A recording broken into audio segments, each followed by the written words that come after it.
Welcome back to BYoungMinistry.com, to another blog and to another podcast. Welcome to those who access the podcast through Apple Podcasts, Rumble, Spotify, and YouTube. Today we continue our study of the Gospel according to Matthew.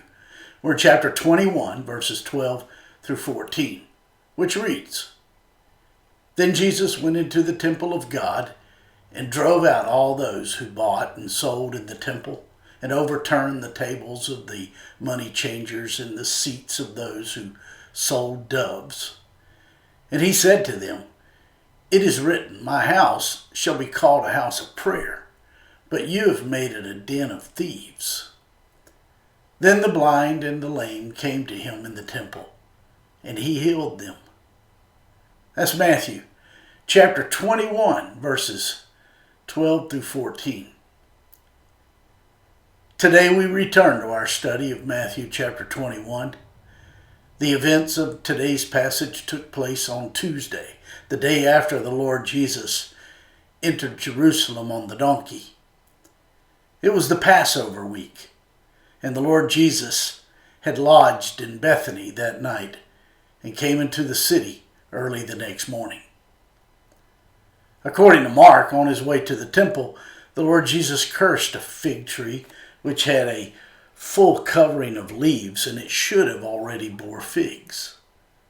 The tree was an object lesson of Israel's rejection of the truth. It is shocking that the people of Israel rejected the Lord Jesus, especially since God had spelled out for them so clearly in Daniel chapter 9, verses 24 through 27, the specific day he would ride into Jerusalem on the donkey colt.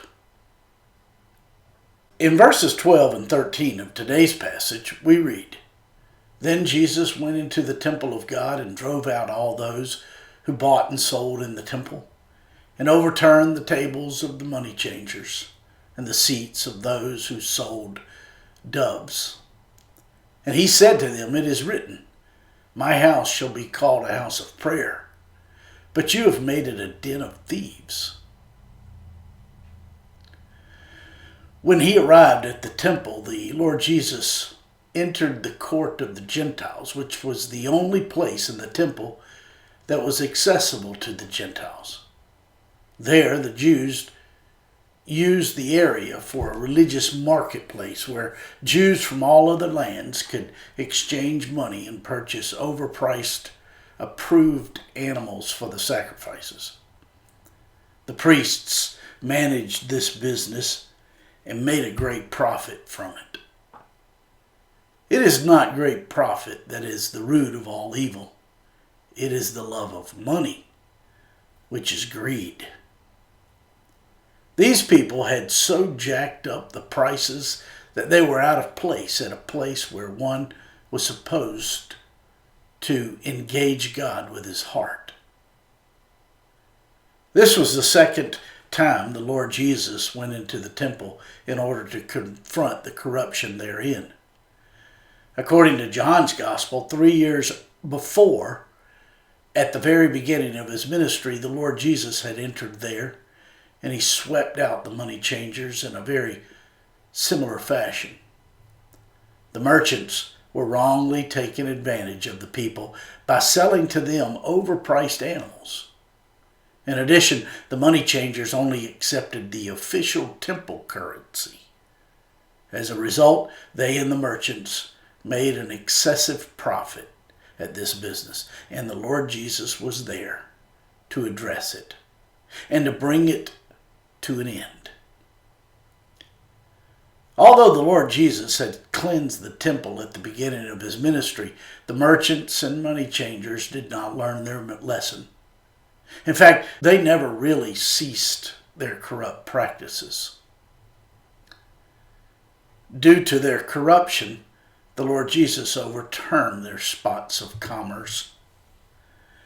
The ministry of the Lord Jesus has always been focused on the heart of man. It has always focused on that which concerns our relationship with Him and how we treat others. He is concerned about true worship of the true God in the true manner, not impacted by politics or even the love of money. In verse 13, the Lord Jesus quoted Jeremiah chapter 7 and verse 11, where Jeremiah predicted the Babylonian captivity and the destruction of the first great temple. The judgment of God through the Babylonians came because the people had turned their hearts away from God. It was not that much different than what we see in today's passage. The people who were in Jerusalem at that time were coming from all over to worship at the temple. It was not conducive for them to bring their animals from their homes of sacrifice, so they would have to buy one of the animals at the temple. And the animals that were needed for worship were highly overpriced. They also came with foreign currency, and they needed the temple currency in order to worship. And the money changers charged them high fees to exchange their money for the temple currency. The money changers and the merchants were thieves who took advantage of the situation and the people's desire to worship God.